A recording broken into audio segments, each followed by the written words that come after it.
One of the concerns I have with the legislation is it's got all these overt, if it passes, overt controls using ACMA, which is the media regulator, to get material taken down, and then heavy fines on big tech if they don't do that. It'll lead, I think, to, I guess, less action required of the regulator, but big tech, risk-adverse big tech, taking down information or taking down posts in the event that they're worried that they'll get fined, that they'll self-censor. So there's an overt control in the legislation, but there's a covert power in it that they will just get rid of everything that they are uncomfortable about. And we've seen this with COVID, obviously, Michael, but in Australia last year when we debated a race-based amendment to the Australian Constitution, unfortunately, it was defeated. Programs like mine that argued against this referendum vote, we were disappeared from the internet. Now, fortunately, I've got an army of lawyers here at Sky News and they got my content back online. But if this legislation had been in place, I'm not so sure we would have won that debate, and I'm not so sure that content would have stayed on air. Yeah, you're absolutely right. I mean, I think it's important to remember that the worst cases of misinformation over the last several years was government misinformation. The government said that COVID came from a wet market in China. Now most intelligence agencies in the United States think it escaped from a lab. That was being censored. We also saw claims by the government and the pharmaceutical companies that COVID vaccine would prevent the infection of COVID and the transmission. That turned out to be false.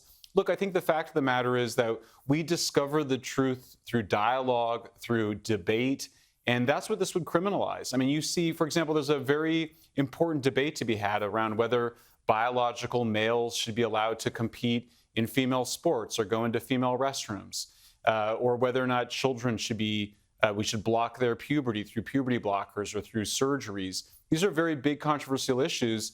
The proposed legislation would allow that entire debate to be censored according to the particular agendas of whoever's in power. So I think we have to remember that, our democracy depends on freedom of speech. Scientific progress depends on freedom of speech. And what you're seeing in Australia is one of the greatest assaults on freedom of speech that we've seen in this century. Do you have any sense how the vote might go? Well, look, I mean, the senators that I've talked to are very optimistic that they're going to win. Apparently, every senator on the crossbench, the non-aligned senators, are against it. I met with one senator yesterday, Senator Van, who said that he would vote against it.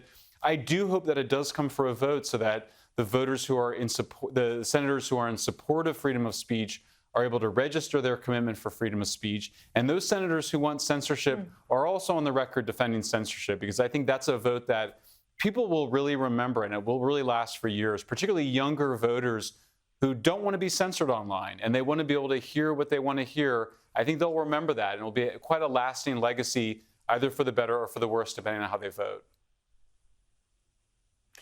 Look, remiss of me not to ask you now that we've got a new president-elect, but what's free speech going to look like after the 20th of January?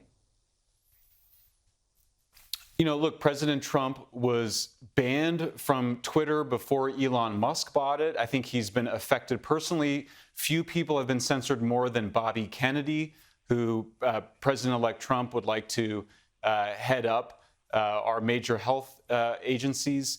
We've seen Elon Musk as a big supporter of free speech. He's backed President-elect Trump. So I'm very optimistic that President-elect Trump will dismantle and defund the censorship industrial complex and the thought police. One of the expressions that Elon Musk has made here is we need to make Orwell history again. Anybody who has read 1984 will be shocked to see so much of what's taking place in that dystopian novel occurring in real life. It's like a Black Mirror episode. The effort here by the governments of the world, and it's not just Australia, it's in Canada, it's in Britain, it's in the European Union, it's to control what we think. It's a kind of mind control. They want to control the entire information environment. They not only want to censor us, they also want to teach our children that there's only some acceptable sources of information, always government-approved sources of information.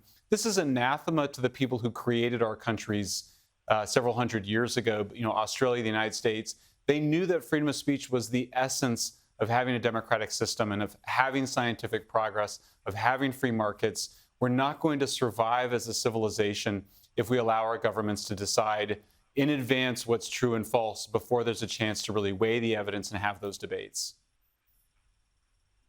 I'm really glad we ended up at that point, Michael, because I don't think enough people in Australia in particular understand this is part of a global push. This misinformation, disinformation campaign is being pushed right around the world in democracies like ours. All the best with your negotiations. I'll let you get back to it. Thanks for joining me.